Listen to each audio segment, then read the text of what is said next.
Welcome to Sacrilegious Discourse. For this is what the Sovereign Lord says. Why do you need prophets to tell people who you are and what you want? If you can justify everything that the God of the Bible has done, then you can justify any of your behavior. A lot of this mentality is trickling into what is now mainstream right-wing Christianity. I am capable of empathy greater than this God of the Bible. This is a Bible that they tell kids. This is the good Lord. This is the good book. He is fantasizing about murder, mass murder. Head over to sacrilegiousdiscourse.com right now to find out how to leave us a review or support us on Patreon.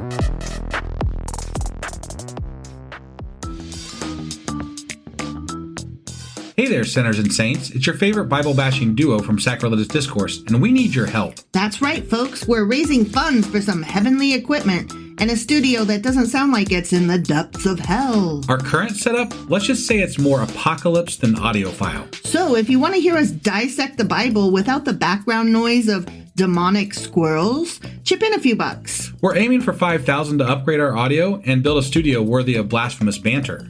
Donate today and help us spread the good word of atheism. You can find a link right on our homepage, sacrilegiousdiscourse.com. Every dollar counts. Even if it's from your collection plate.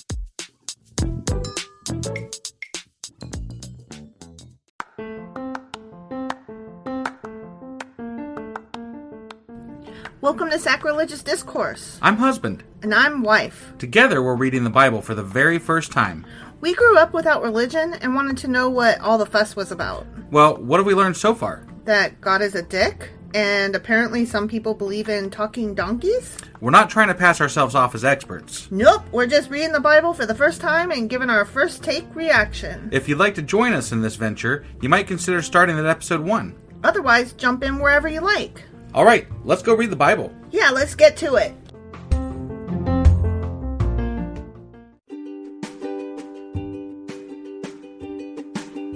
Hey wife, did you know that Anchor is sponsoring our show? Really? Don't we use Anchor to distribute our podcast on Spotify and Apple Podcasts? Yeah, and we are on just about every other platform available as well, thanks to them.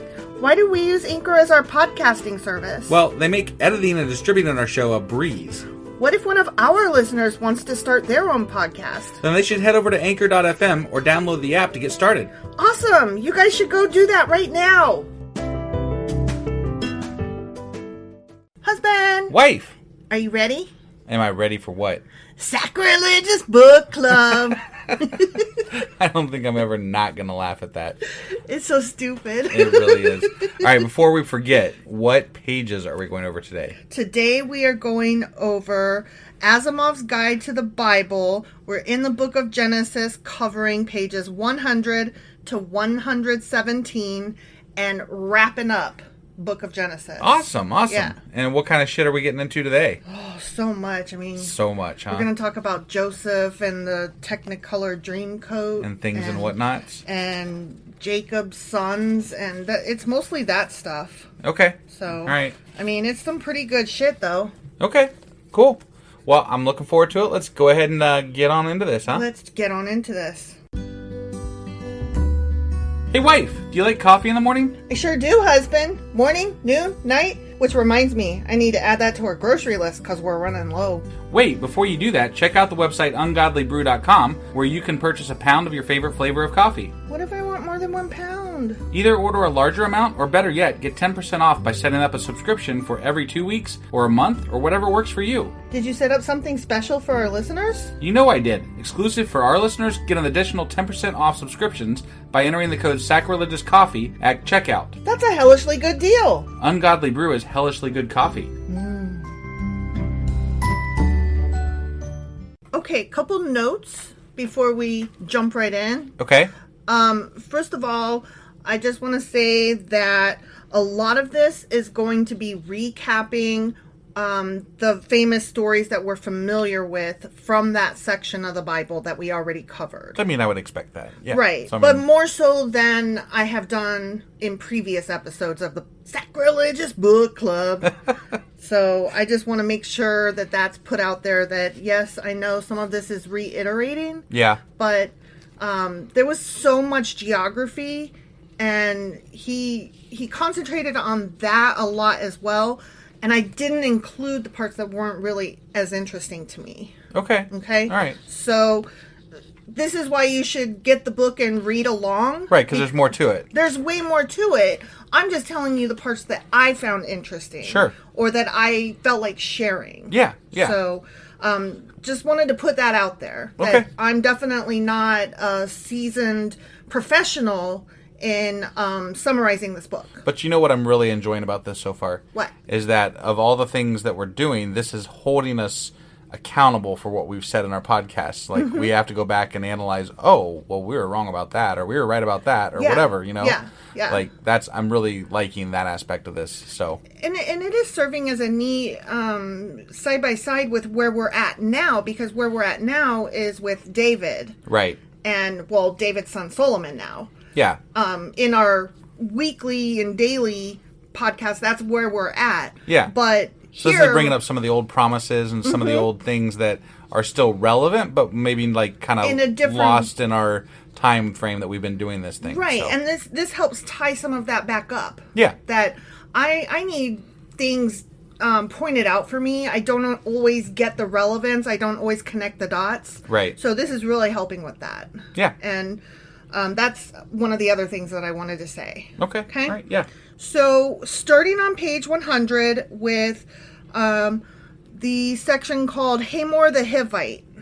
Hamor the Hivite. Yeah, and I'm going to be honest, like, I just reread my notes on this, and my notes do not include anything about Hamor or Hivites. Okay. So, sorry, I don't know why that section was called that. I don't recall it at this point. That was 17 pages ago. Got it. So, Okay. okay. What I did take notes on was just the recap of the story as it stands with Jacob and Leah. Okay.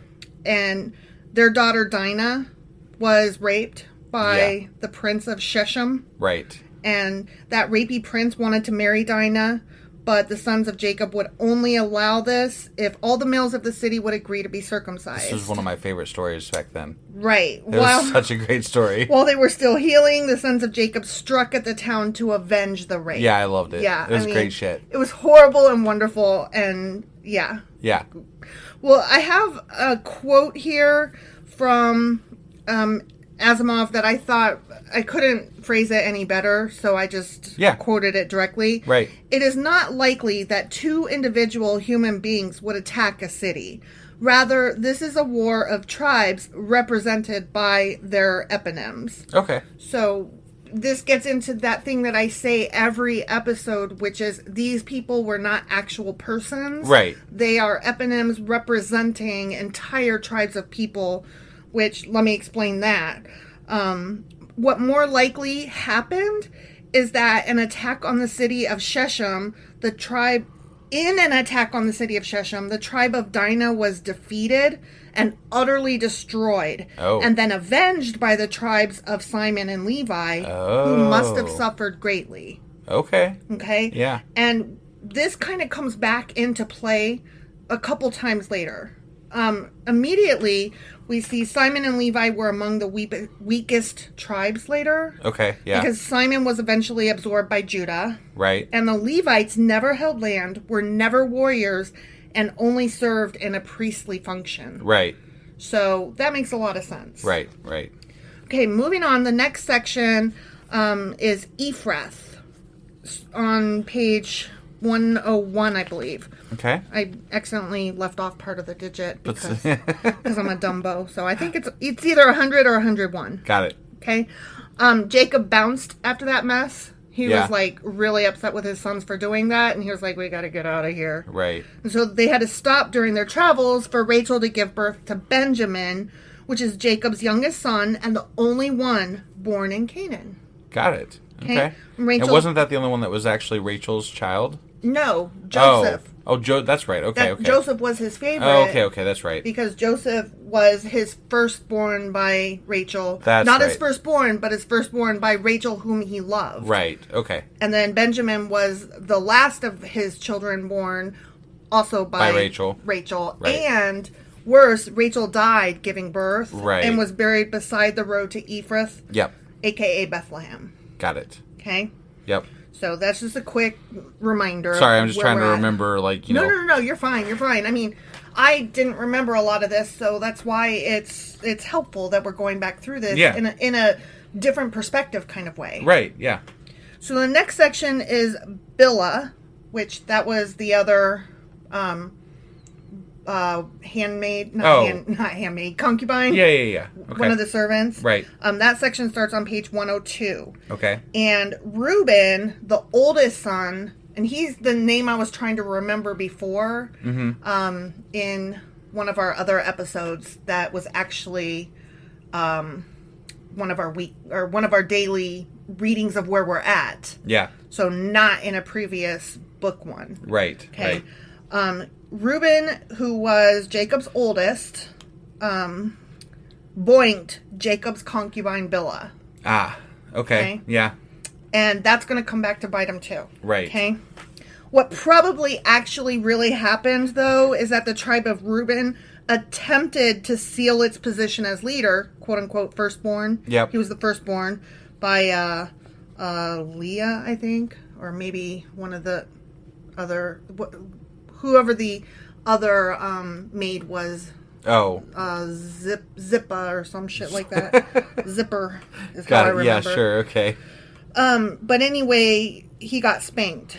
And so Reuben played a minor role thereafter. Yeah. And didn't survive long. Got so it. that is likely what happened. Got it. Okay, because never forget, these are not individual persons. Right, they're tribes. They're stories describing larger events. Right. Okay. Yep. Next section is Amalek, page 102. Okay. Isaac dies at the age of 180. Okay. Highly unlikely. Right. And Amalek, one of Esau's descendants, and Esau, remember, was the son of Isaac. Yep. And is the eponym of the Amalekites. Okay. And is the last of the eponyms of the non-Israelite nations.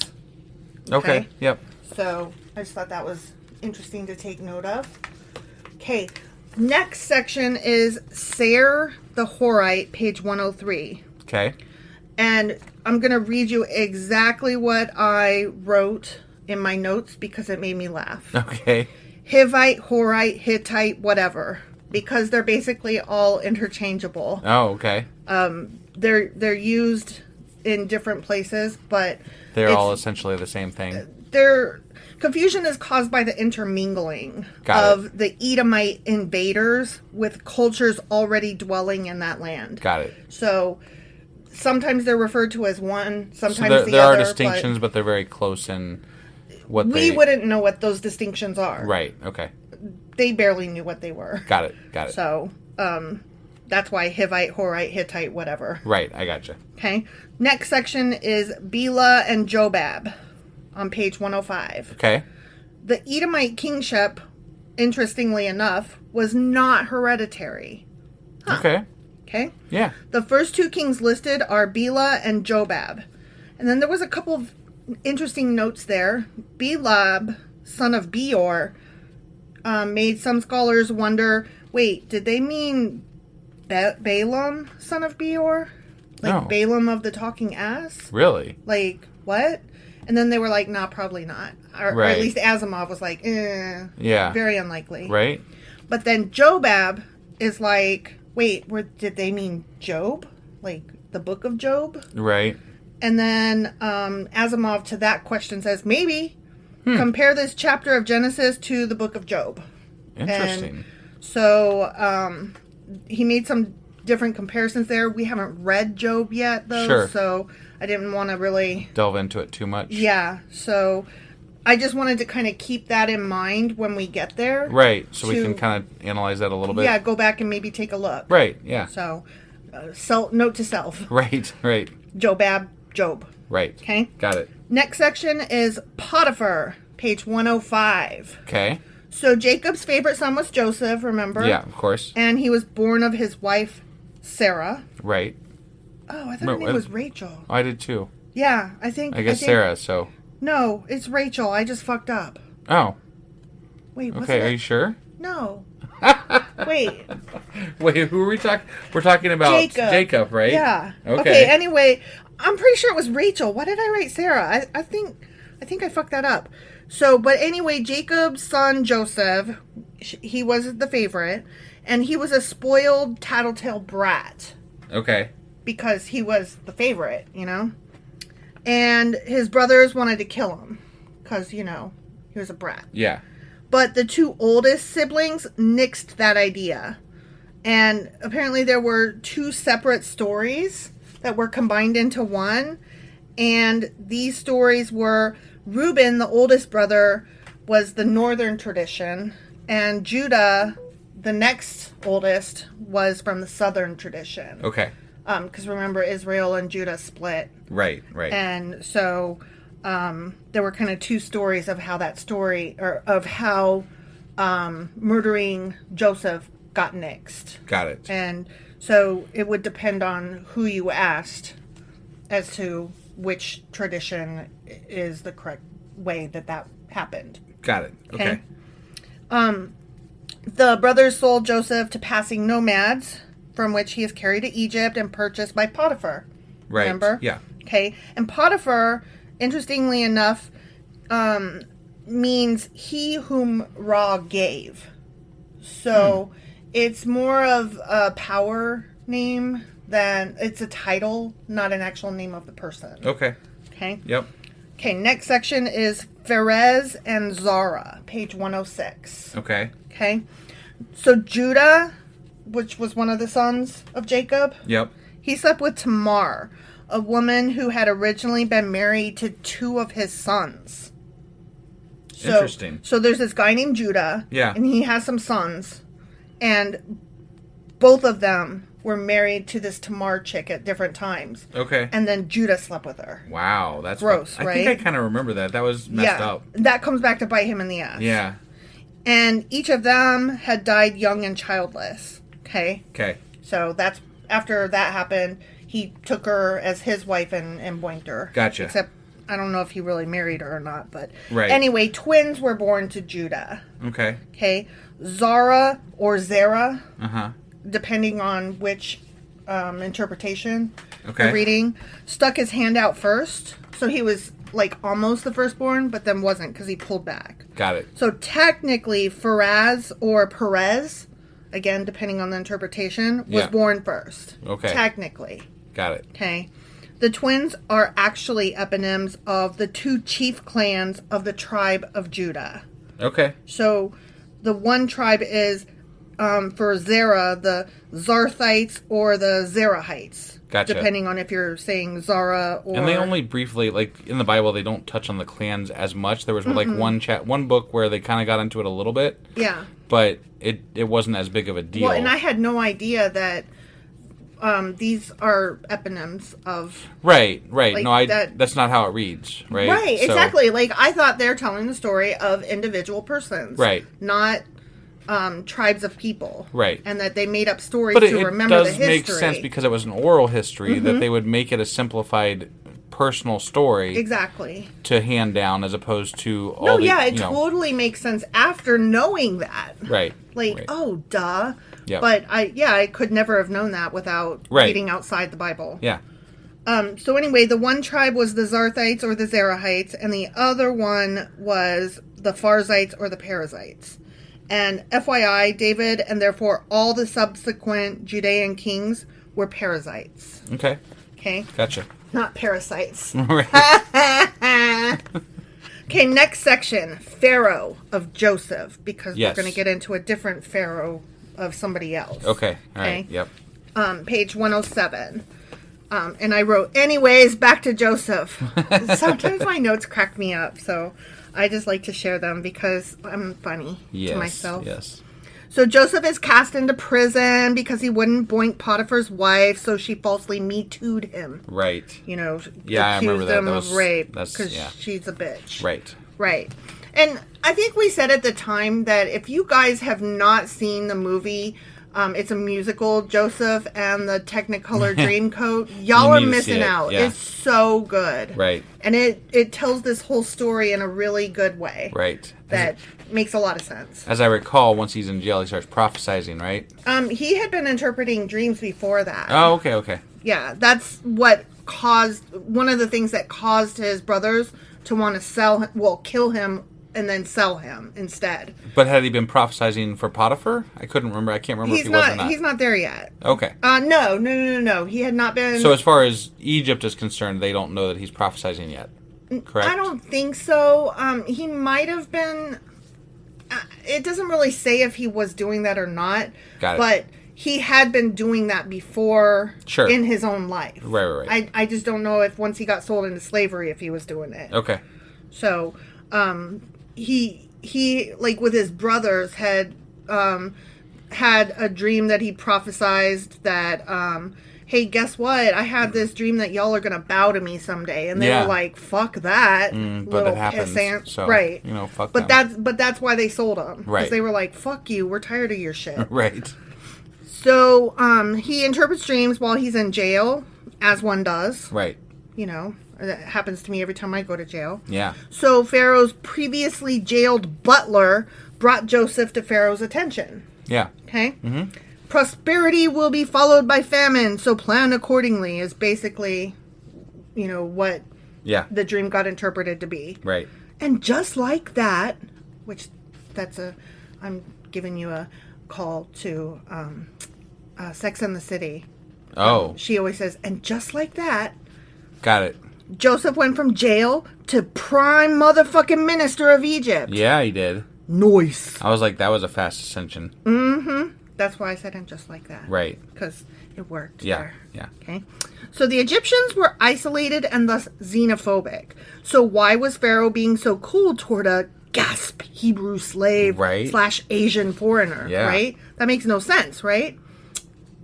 I mean, I'm asking you. Yeah, no, it makes no sense. Okay. Yeah, so, I'm with you here. Okay. Once again, the Raiders of Genesis missed an entire period of history. Oh. During which time Egypt was invaded by Asian forces. Oh. Yeah. So, like, the Pharaoh might have even been... I'm getting there. Okay. All yep. right. So, Hyksos means foreign kings.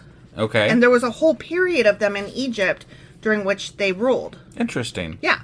Beginning in 1730 BCE, there was little to no political boundary between Egypt and Canaan. Wow. So the same power ruled over both. Interesting. That's really cool. This pharaoh was likely a Hyksos ruler. Okay. Who found in Joseph a fellow Semite, which would make it only natural to place Egyptians under a Semitic leader. Interesting. Right? Yeah. Yeah, I thought that was really cool. Like, oh my. Right. That makes things make a little more sense. Yeah. I mean, not that it, impacts the story one way or the other, but it just makes it, oh, okay. Cool, well, I have a question. Are they still, so these are still representations of tribes, though, right? Or not? Like, is this an actual story of a supposed person, or is this a representation of a tribe?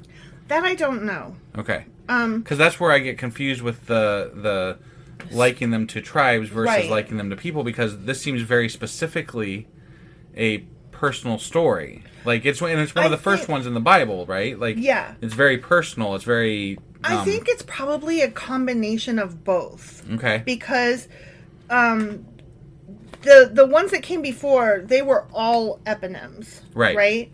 And now we're getting into some, like you said, very specific events happening where this Hyksos ruler is very likely granting power to some other Semitic person. A specific person. Right. Right. And so I think maybe it's a bit of both. Okay. Or even a bit of rewriting to make it be both. Sure. I don't know. Maybe the Bible is written conveniently to go whatever way they want it to go. Kind of like Trump recently endorsed, I forget what state it was, he endorsed a guy named Eric. And there were 3 Erics running. And so one of them had dropped out, but the other 2 both claimed that he was endorsing them. Yeah. Everybody understood that he wasn't ever endorsing his son, Eric. Right. Yeah. But now he's able to say, whichever one wins, that's the one I meant. Speaking of Trump, I just have to say it because it was one of my favorite things I've seen in a while. I shared a picture with you the other day. Yes. And it was of Trump he had his hand on Josh Hawley's shoulder. Yes. And it says, live shot of Trump grabbing a pussy. I thought it was the best fucking thing ever. I'm like, this is amazing. It only makes sense if you understand the reference of Josh Hawley running away during the January 6th insurrection. Yeah. Which that shot came out during the January 6th hearings. Right. So, and if you understand the grabbing him by the pussy reference that, Trump did. Yeah. So, it takes a little bit of understanding a lot of what's been going on. That's a good one. I had to share that because that was such a great picture. That was like, awesome. that was amazing. I really liked that. Yeah. Okay, next section, the river. And then Asimov has in parentheses, Nile. Okay. Page 110. So the Greek historian Herodotus and a famous phrase called, let me start over. I'm getting myself, okay. So the Greek historian Herodotus was a famous, historian, whatever. Sure. There was a famous phrase that he used in his works which called Egypt the gift of the Nile. Oh, okay. Instead of like vice versa, like you would think that it would be Egypt. Okay, I'm so sorry. Okay, anyway, so Egypt was the gift of the Nile. Okay. Okay. All right. Okay. Fair enough. Just leave it there. Yeah. I'm so sorry. I'm having a hard time like reading my notes sometimes, It's and fine. then I'm like, what did I mean there? So just leave it. Okay. We're gonna leave it. Just leave it. Okay. Anyway, the Nile is the longest river in the world. Yes. Yes. True. We all know that.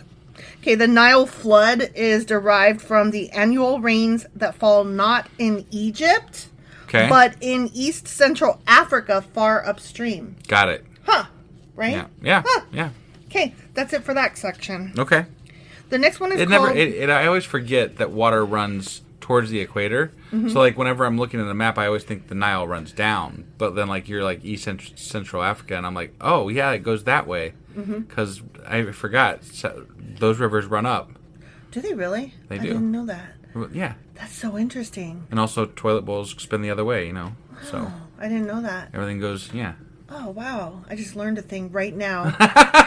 Like, on this podcast, you literally just heard my brain pop as the light bulb went on. Interesting. Okay, the next section is called On. Like, turn on your brain. Okay. On page 112. Got it. Joseph married Potiphar's daughter, Asenath, which I think is a fucking awesome name. Yeah. And I don't recall reading that. I don't either. But it happened. I didn't even know that he had married. Daughter. Yeah, I didn't. Okay. Okay. I'll take that as true. Sure. Yeah. Okay. Yeah. I mean, true insofar as the Bible said so. Right. Well, Asimov told us it, so it can't be wrong. On is also another word for Anu. A-N-U. Anu. Okay. Okay? Yeah. And that city was of great religious importance, where they worship the Egyptian sun god Ra. Okay. Okay? Yep. And I'm going somewhere with this, so try to follow me, even though I'm not really trustworthy. So the Egyptians called that religious center Pa-Ra, or House of Ra. Okay. The Hebrew Beth Shemesh called it the House of the Sun. Okay. And the Greeks renamed it Heliopolis, which is City of the Sun. And that's current-day Cairo. Ah, okay. Got So, this is like totally off topic, but there's these really tall obelisks, 2 of them, called Cleopatra's Needles. Okay. And they were taken out of Heliopolis, where they stood in Alexandria for almost 2 millennia. Wow. Before being moved and re-erected, one in London and one in New York's Central Park. Really? And they are still there to this day? Yes. For For real. For real. Yeah, no, I got you. Like, I was like, get the fuck out. And so I looked them up. There's got to be a story behind why they're there. They were gifted by various people. I think the one in London was gifted to pay off a debt, like a monetary debt. Got it. And the one in New York was gifted, I forget why, it was some like political Congratulations thing. on being a country. No, I don't think it was that. I think it was just like some political move. Okay. Like you give somebody, like, you throw paper towels at some people and other people you give an obelisk. Putting a thousands-year-old monument in Central Park is a bad idea. Right? Yeah. I'm just saying, it's got to be, close to ruin by now, right? You would think, But I think most people don't realize what it is. Probably not.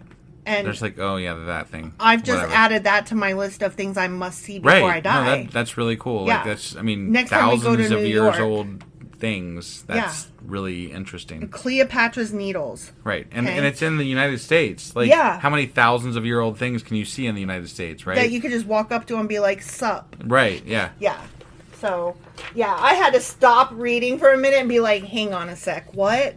That's one of the reasons I want to visit other countries, because we're such a new country. Mm-hmm. Everything here is just so fucking new. That's why whenever I was studying history, because as a kid I grew up overseas, and then as a child in the States, I moved around. I never, felt any kind of connection with the States. Yeah. And so history class was always really stupid and boring, because I'm like, who the fuck does the U.S. think they are? Why do I have to, that? They've only been around a couple hundred years. Who gives a shit about them? Well, and you know me, I grew up here in the same place my whole life, basically. Mm-hmm. And I have a deep understanding of what local history is and United States history, and it means a lot to me. So which I can't relate to. We grew up with from two different perspectives. Now, I also like to relate to the world history of things too. Mm-hmm. So I very much appreciate how everything brought us to the point that we're at. So I'm rambling here. I'm not really just, but For myself, I never thought I liked history until I got into college, and I took a history class that was about other cultures. Right. And it was a humanities class that actually concentrated on music and architecture and art from as influenced by historical events around the world, and the United States wasn't even hardly mentioned. And I was like, oh my God, this history class was written for me. Yeah, even just in human history, we're a blip on the freaking radar. Right. So, right. I mean, it's what it is, but... Yeah. So, I don't know. This is interesting stuff to me, but I really want to go see Cleopatra's Needles. Yeah, I'm with you there. Both of them. We should do it. But definitely the one in New York. There's no reason not to. Right. Agreed. Okay, so next section is Goshen, page 113. And I'm not going to lie, when I first read that, I was thinking Goku, which is an anime. And I don't know why, but it just sounds like an anime. Yeah, see, when you said it, I was thinking Goshen, Indiana. Oh. Because it's nearby, so. Goshen? Yeah. Huh. I didn't know that. Yep. So that was what first crossed my mind. But Indiana just passed the U.S.'s first almost near complete no abortions. Awesome. Yeah. Love it. That's what I'm thinking of. In no way whatsoever. Right. That's what I'm thinking of when I hear Indiana. Yeah. Well, I mean... Fuck you, Indiana. That's also where Pence came from, so it's not got a lot of things going for it. Right. Fuck Pence. Right. Yeah. Yeah. I don't care that he didn't do the Trump insurrection thing. Yeah. I don't care that was his final line. That's the only thing that keeps him from being, complete hatred, right? Essentially. Whatever, I still hate him. That he stood up that last minute and said, okay, we're not going to completely ruin the United States. But he helped get us here. So right. Fuck him. Yeah. Okay, so Goshen, page 113. So Jacob and his wife Asenath had 2 sons, Ephraim and Manasseh. Okay. And Egypt prospered. Yeah. It prospered. Yep. So when famine struck, they were ready. Yay. Okay. But Canaan suffered, obviously. They did not have the memo. Right. So they didn't prep. Yeah. So Jacob's sons had to go to Egypt to buy grain because they were like, oh my God, we're all starving to death. Right. And Joseph pretended to be rough with them just to see if they changed. Sure. Because from his perspective, he was like, you guys didn't mind hurting me knowing that it was going to hurt Dad. Right. And that's fucked up. You put your own feelings first, even knowing it would hurt Dad. So I'm going to see if you guys are still like that by taking his other favorite son, the youngest, Benjamin, and making you guys, have to give him up. Right. And seeing if you will at all let that happen. Which we know The brothers would not give up Benjamin, and so they showed that they had truly changed, because they were like, no, take me as slave in his place, and please, this would hurt our father so much. Bah! So Joseph revealed himself as being alive and well, and the brothers were invited to live in Egypt, and the Pharaoh welcomed them, which is amazing. Right. And the family moved to the land of Goshen in Egypt. Got it. Okay? Yep. Yay, they all lived happily ever after, the end, right? Sure. So the next chapter is the last, or the next section is the last one in Asimov's Guide to the Bible, the book of Genesis. Right. Called Ephraim and Manasseh, page 114. Okay. Okay? Mm-hmm. So this is so interesting to me, this final section. Yeah. So Jacob blessed Joseph's sons as his own on his deathbed. Right. Which we kind of remember. I remember that happening, but I also remember, like, what does that mean? Like, wasn't that the one with the right hand and the left hand, and he crossed them and stuff? Yeah. But I remember us going, like, so he just was like, oh, you're my sons now. And we were like, oh, what the fuck? Yeah, that was weird. It was, but it wasn't. Okay. Because when he took them on his deathbed, that is part of what created the 12... tribes. The 12 tribes of Israel. Okay. So we've got Reuben, Simon, Judah, and Dan, Gad, Issachar, Zebulun, and Asher, Naphtali, Benjamin, Ephraim, and Manasseh. Got it. Oh, and don't forget Levi, except for fooled you, because that would be 13, not 12. But Levi never amounted to much beyond becoming a landless priestly caste, so they don't count. Womp womp. Got it. So we are still talking in, like, essentially the whole book of talking about where Joseph was talked about. Mm-hmm. That was still references to them as tribes, I'm assuming. I think so. In a way, like, you know, I mean, maybe Joseph was a tribe that had power in Egypt of some type. You know what I mean? Like, that's maybe more likely what the case might have been. Right. And, yeah, I don't know. And then they came to some sort of a treaty when they came back to, who knows? But, yeah, it sounds like because they're treating them as tribes here, where they're bringing them back into the loop. So. Yeah.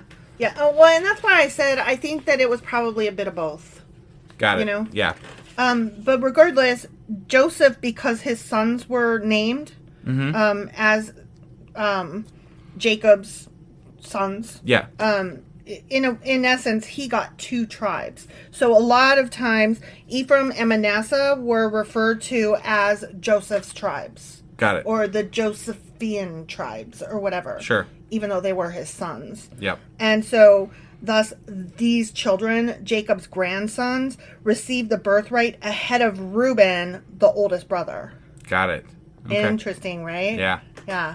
So, oh, you know what? I apologize. I have one more interesting little section. Okay. I forgot about. Sorry. Okay, so the last section for realsies is called Judah, and it's on page 116. Okay. And so Reuben was dismissed. He was the oldest, right? But he was dismissed for his seduction of Bilhah. Remember, we talked about that? Yep. And so this is Jacob, like, going on and doing his, like, blessing on his deathbed thing. Yep. Okay? So he's like, Reuben, you suck. Right. Okay? Yeah. And then he gets to Simon along with Levi, and they were dismissed because of their raid on Shechem after Dinah's rape. Right. Okay? Right. So you guys suck, you're out. Yep. Okay? Judah, he enthusiastically praised. And David, who descends from Judah, establishes the peace and stability of Israel. Yeah. So that makes sense. Yeah. And it was the people who were the priests who were putting this together, like, went back and were like, and Judah, he enthusiastically praised because, because Judah's tribe turned out well. Yeah, right. They're very, very centrally important in the Bible story. Mm-hmm. So the rest were mostly noted favorably. And I'm not going to name those off, but Joseph's tribes, Ephraim and Manasseh, are praised exuberantly and at length. Yeah. But what's interesting is that they didn't necessarily amount to much. Right. But the stories were compiled at the time when they were doing well. It. Yeah. So yeah. Oopsies. History pulled out. Well, that didn't you're work wrong. out so well. Yeah, you're wrong. You didn't prophesy very well. Right. So that's funny. Yeah. Jacob died at age 147. Nope. But you recall the last person that I said died was 180. Was 180. Yeah. So you see how we're doing that. We're moving down closer to that realistic time frame. Yes. And he was brought back to Canaan to be buried in the cave of Machpelah with his grandparents Abraham and Sarah. Right. Oh, see, that's where I got the Sarah from. Yeah. Abraham and Sarah. Right. Yeah, I knew Jacob's wife was Rachel. I looked it up after you said that. Okay. You were still going on about stuff, so I just let it slide. But yeah, it was Rachel. Yeah. See, I wrote it wrong, but I said it correct. Right. Yes. My brain works sometimes. So anyways, he went back to the cave of Machpelah where his grandparents Abraham and Sarah were buried, along with his parents Isaac and Rebekah, and one of his wives Leah. Got it. Now Rachel wasn't buried in that cave because remember she died on the side. Oh, that's right. Yeah, she was buried along giving birth to Benjamin. Yeah. And then Joseph died about 50 years later at age 110. Got it. Now we're down in a realistic time frame now. Yeah. Wow. Yeah. See how they did that? They just moved right down that scale there. Now we're gonna die at regular ages now. Yep. Sounds regular-ish ages. Right. So when we go into Exodus next Saturday, or Sunday, Sunday, right? That picks up 400 years after this. Right. So I don't know if you recall that, but at that point, that's when Egypt forgot that Joseph and all of his people there are awesome or whatever. Yeah. And so they had to leave. They're enslaved. Right, yeah. Yeah. But when we start the book of Exodus, that starts on page 118 and goes through page 153. Okay. And the sections that we'll be covering are Exodus, Ephraim, Pharaoh of the oppression. Okay. Pithom and Ramses, the daughter of Pharaoh, Moses, Midian, Pharaoh of the Exodus, Horeb, Jehovah, Aaron, just kidding, Aaron, the magicians of Egypt, which I was like, what? Yeah. Passover, Abib, the Red Sea, Pi-hahiroth, Omer, Amalek, Joshua, Cherubim, the Urim and the Thummim, and the molten calf. Awesome. Okay. I have to say one thing. What's that? Passover, I never, that was, when we read about Passover, I was like, Jesus, that is some fucked up shit. Mm-hmm. Passover is some fucked up shit. Yeah, it is. I'm like, it's just this innocuous, we celebrated today, holiday whatever thing that we quote unquote celebrate or whatever. We know about it. Yeah, I've never. Name. Have you ever celebrated Passover? I have, not myself, but my parents did and do, and I knew about it. I knew that it existed. I never knew that anybody ever celebrated it, but it happens. And then when I found out what it was, right. I was aghast. I'm like, this is fucking horrible, guys. Right.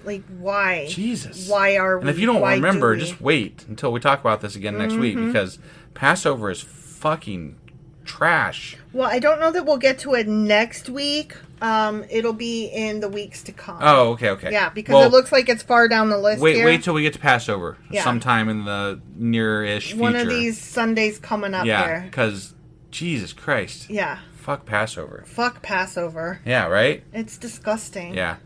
All right. Well, is that all we got for today? That's all we got for today's Sacrilegious Book Club. All right. Let's wrap this up. And don't forget, we also have our weekly replay today, if that's your thing, which you're probably not listening to the single episode if you listen to the replay. So I don't know why I even said that. But whatever. Anyway. On Monday, we will be back with 1 Kings chapter 6. Yeah, that. Bye, guys. Bye.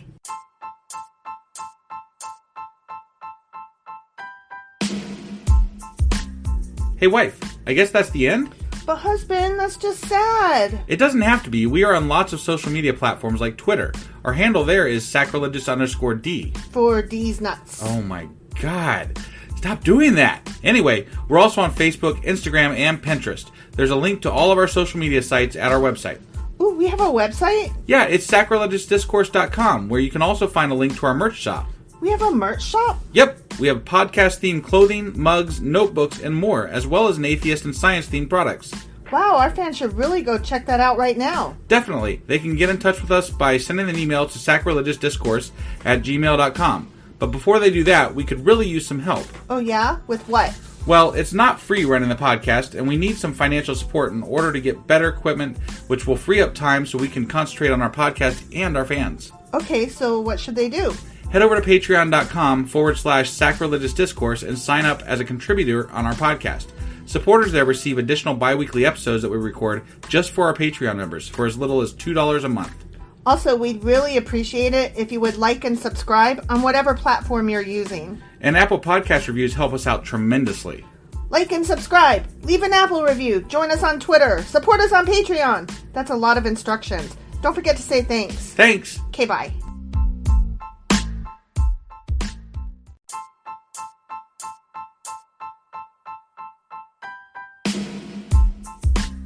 Hey wife, I guess that's the end? But husband, that's just sad. It doesn't have to be. We are on lots of social media platforms like Twitter. Our handle there is sacrilegious_D. For D's nuts. Oh my god. Stop doing that. Anyway, we're also on Facebook, Instagram, and Pinterest. There's a link to all of our social media sites at our website.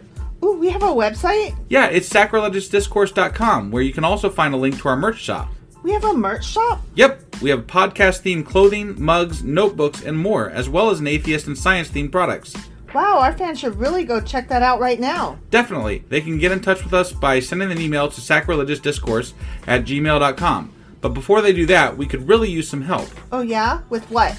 Well, it's not free running the podcast, and we need some financial support in order to get better equipment, which will free up time so we can concentrate on our podcast and our fans. Okay, so what should they do? Head over to patreon.com/sacrilegious discourse and sign up as a contributor on our podcast.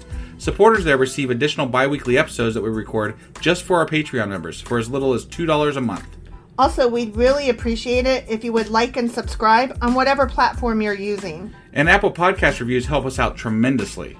Like and subscribe, leave an Apple review, join us on Twitter, support us on Patreon. That's a lot of instructions. Don't forget to say thanks. Thanks. Okay, bye.